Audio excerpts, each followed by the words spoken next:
Bonjour à tous, je suis ravie de vous retrouver aujourd'hui pour une nouvelle interview. Vous savez que j'ai lancé un défi d'une interview par semaine pendant 12 semaines. L'idée, c'est de rentrer dans l'univers de mes clients, mes partenaires, aussi quelques commerçants chouchous. Et aujourd'hui, j'ai la chance d'être reçue par Laurence de Volder. J'ai eu aussi la chance d'ailleurs de l'accompagner dans l'achat de cet appartement.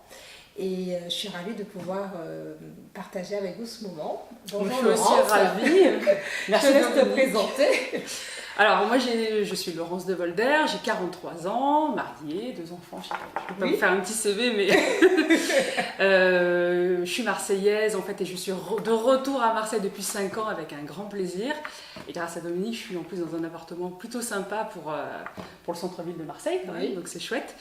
L'interview en fait qu'on va faire aujourd'hui, c'est aussi pour parler de mon parcours un peu personnel. C'est ça, parce que c'est ce qui m'a inspiré. En fait, on va pas parler de ton métier, bon, même si tu peux nous dire ce que tu fais. Alors, je travaille dans le digital et je vends en fait des produits, des fruits secs de luxe. Voilà, sur le web. Voilà, aujourd'hui, j'aimerais que tu nous parles de ton parcours personnel qui est assez admirable. J'ai envie de dire, oui, c'est vrai. Et j'ai envie qu'on en parle de cette partie de ta vie qui t'a demandé pas mal d'engagement. Ouais. Oui.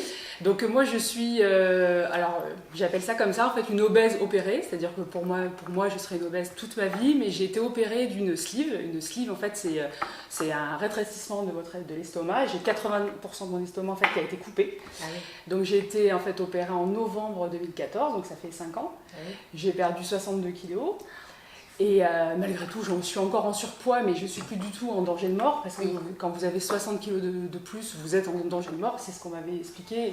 C'est ce qui m'a donné envie en fait et qui m'a donné l'obligation un petit peu de me faire opérer. C'est loin d'être la situation de facilité, mais je l'ai fait pour ma santé, pour mes enfants, pour continuer à vivre normalement. Donc tu avais quel âge à ce moment-là ? J'avais 38 ans. D'accord. Et ça faisait combien de temps que tu étais dans cette situation ? Depuis toujours. Je pense que depuis que j'ai 4 ans, ça a toujours été écrit dans mes carnets de santé en surcharge pondérale. J'ai toujours eu des soucis de poids, mais c'était plutôt de l'embonpoint qui est devenu en fait, par la suite en fait, un surpoids un peu plus important. Après de l'obésité modérée, et après je suis partie dans l'obésité morbide. C'est un engrenage. Au début, ça aurait pu en fait, se gérer, et puis finalement, comme ça ne s'est pas géré quand j'étais un peu plus jeune, j'ai eu un engrenage qui fait que j'ai pris énormément de poids d'année en année. Et à un moment donné, je voulais encore faire un énième régime. Et le docteur m'a dit, mais je pense qu'il n'y a pas de solution. Le régime n'est pas la solution. Il y a 95% d'échecs dans votre cas d'un régime. Et ça ne sert à rien en fait. Les régimes vont empirer la situation. Moi, je vous propose en fait de plutôt faire une opération.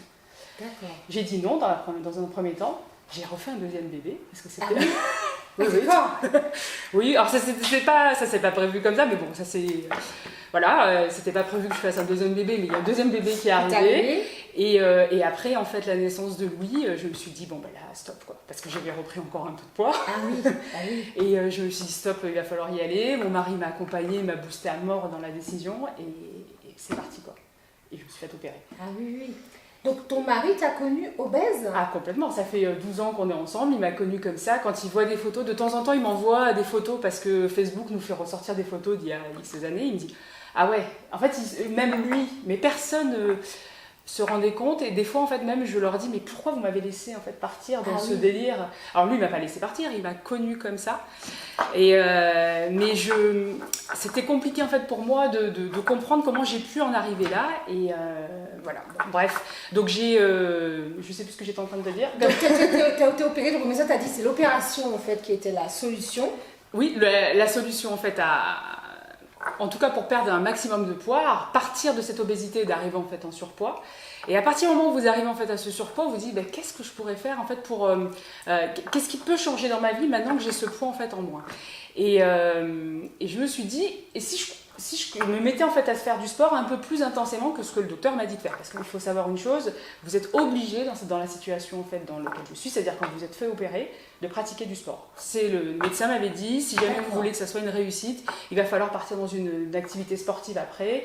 Bon, il y a des recommandations bien sûr alimentaires, comme éviter le gazeux, il y a plein de choses. Oui. Et il m'a dit, si vous ne faites pas de sport, sachez que ça partira en échec. Et ça, moi, ça m'est resté un petit peu...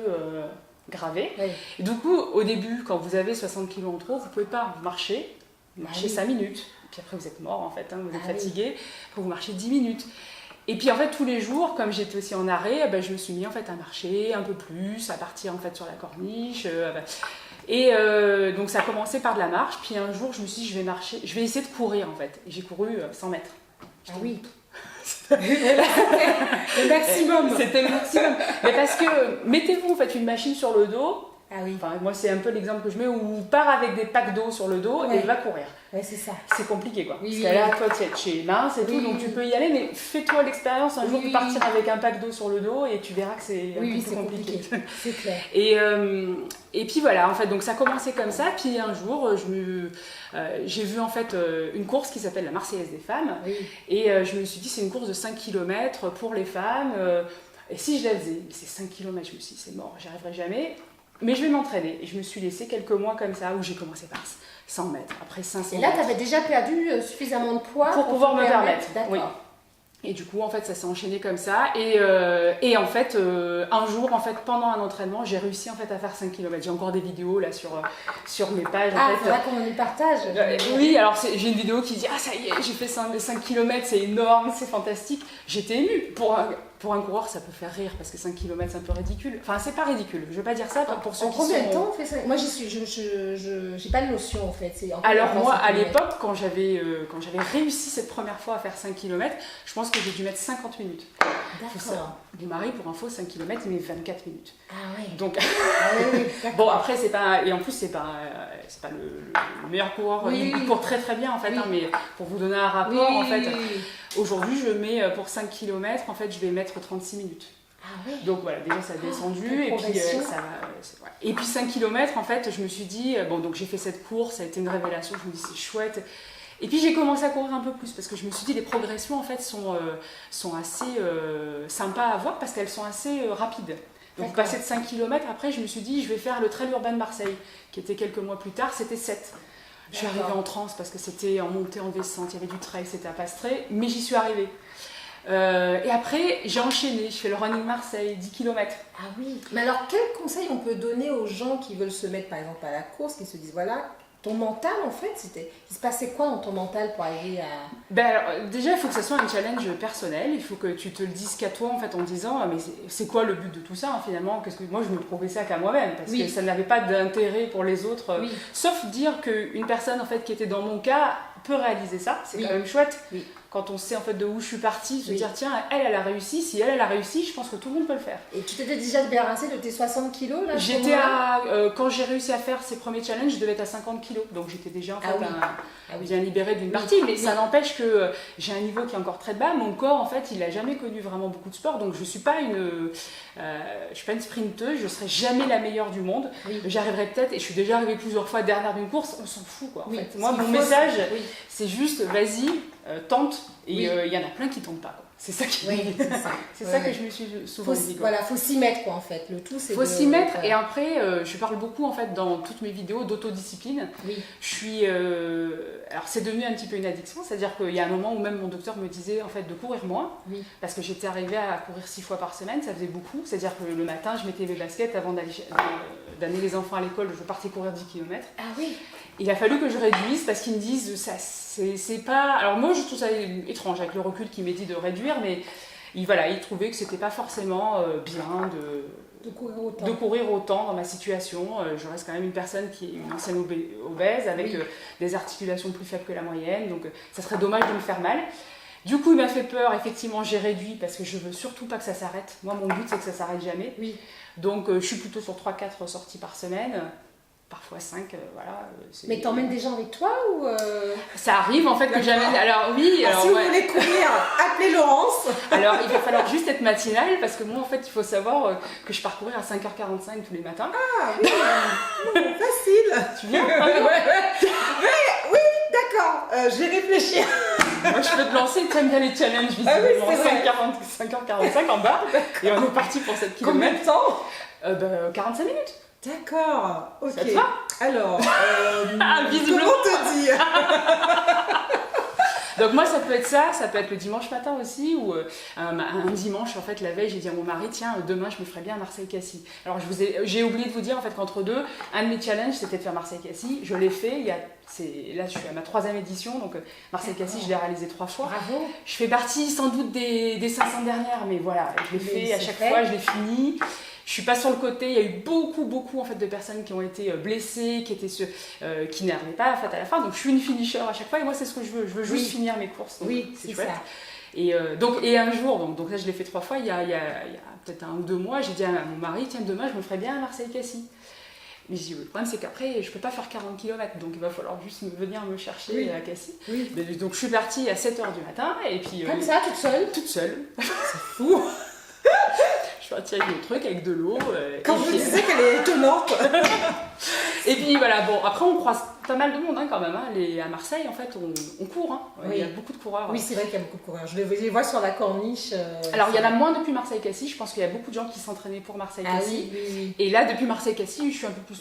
Enfin, il y a du monde, mais beaucoup moins en fait que depuis Marseille-Cassis. Il y a moins d'entraînement, il fait plus froid. Là, vous avez vu le temps ce matin, c'était un peu particulier.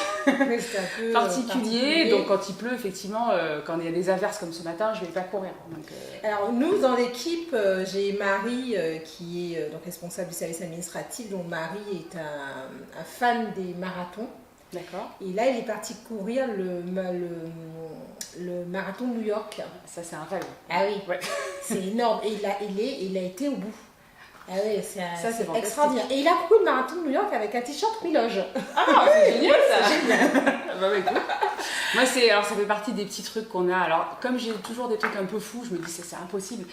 Et en fait, je me disais ça du Marseille-Cassis depuis tout petite, c'était un rêve le Marseille-Cassis, mais qui était de côté. Pour moi, c'était impensable. Le marathon, je dis la même chose, mais je me dis, pourquoi pas, peut-être un jour. Ah oui, de toute façon, c'est important d'avoir des rêves. Déjà, tu as fait un parcours qui est énorme, parce que passer de obèse, comment tu appelles ça? En obésité morbide. Obésité morbide à faire Marseille-Cassis, enfin, je trouve que c'est... c'est chouette. Ah ouais, c'est chouette. Ah ouais, c'est chouette, et moi, ce que j'aime bien, c'est que je donne aussi envie. Il y a des personnes qui me disent, finalement, si toi t'y es arrivé, je le prends pas mal quand on me dit ça. Oui. Au contraire, c'est super. Si on me dit, si toi t'y es arrivé, en fait, finalement, peut-être que moi, je peux peut-être essayer. Je dis, mais oui, vas-y, essaye. Mais je crois beaucoup que la volonté, ça fait tout en fait. Tout part d'une décision. C'est une partie. C'est ce que je dis en fait. La motivation, on me dit t'es super motivée. Oui, mais pas que. Oui. Des fois, la motivation ne suffit pas quand même. J'en ai fait une vidéo dédiée en disant c'est la discipline aussi. C'est un peu comme le matin, vous vous brossez les dents. Moi, le matin, je vais courir. Il n'y a pas de discussion en fait. C'est-à-dire que c'est. Moi, le docteur m'a dit si tu fais pas ça, on se revoit dans 10 ans, tu feras un bypass. Un bypass, c'est encore une autre opération plus importante. Ah oui. Que souvent, il y a des personnes qui se font opérer d'une sleeve et après elles se font opérer d'un bypass parce qu'elles ont repris tout leur poids. Il faut savoir qu'il y a 50% des personnes qui se sont fait opérer comme moi qui ont repris tout leur poids. Donc voilà, il y a quand même un risque mortel à cette opération. C'est quand même, c'est très impactant comme opération. C'est quand même dommage de reprendre tout ce poids après. Donc moi, je l'ai vraiment intégré et j'ai pas l'intention. J'en ai repris un peu de poids, mais j'ai pas l'intention de tout reprendre, loin de là. Donc j'ai pas le choix en fait. Oui, c'est une discipline qui te permet d'être bien dans ta tête, dans ta peau, c'est important. C'est important pour moi. Je vois bien ce que tu veux dire parce que moi j'ai ce côté aussi très discipliné où sur certaines choses je ne déroge pas parce que je sais que c'est important pour moi Et ça, c'est la base. Voilà. Donc, on peut retrouver en fait tous tes conseils. Je crois que tu as un blog, c'est ça? Alors, j'ai un blog en fait où je mets des articles ponctuellement. Donc, il y a la slip de l'eau, c'est plus simple. Oui. Et après, je suis assez active en fait sur tous les réseaux. Donc, j'ai une chaîne YouTube. J'ai démarré comme ça. Au départ, en fait, la chaîne, elle s'appelait Papa Maman Testeur parce que je suis avant tout en fait une maman où j'ai testé des jouets de mes enfants. Puis, je partageais en fait avec d'autres mamans. Et puis le jour où je me suis fait opérer, une semaine après, j'ai fait en fait une vidéo pour dire voilà comment ça s'est passé une semaine après. Je me suis rendu compte d'une chose, c'est que on n'était pas beaucoup à l'époque à communiquer sur l'opération. Ah oui. Donc il faut savoir que ma chaîne en fait, elle a plus d'1 million de vues sur l'ensemble en fait des vidéos qui concernent la sleeve.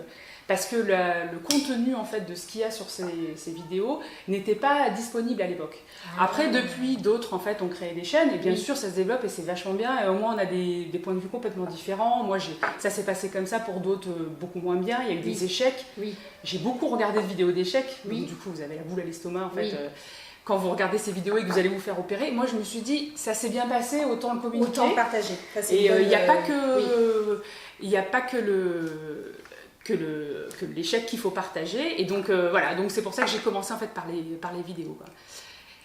Et donc ça s'appelle comment ta chaîne? Alors la chaîne, ça s'appelle Papa Maman Testeur, mais il y a une playlist qui concerne la slip de l'eau. D'accord. J'ai une page Facebook qui s'appelle la slip de l'eau, on va faire simple. D'accord. Et j'ai une page Instagram qui s'appelle la slip de l'eau aussi. Et donc il n'y a pas le même contenu selon les différents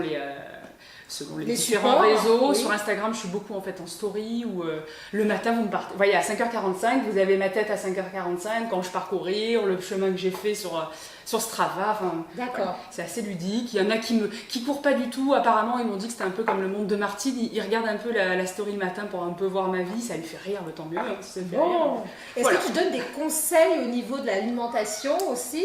Oui, c'était d'ailleurs c'est la partie qui est un peu la plus regardée aussi bien sur YouTube en fait que sur Facebook. C'est quand je parle de l'alimentation, forcément en fait c'est un peu le nerf de la guerre, mais pas que. C'est pour ça que j'ai intégré le sport à tout ça. Je parle en fait justement du jeûne intermittent que j'ai testé. Parce que quand on arrive après 5 ans, ce qui se passe c'est que justement votre corps reprend un peu ses droits.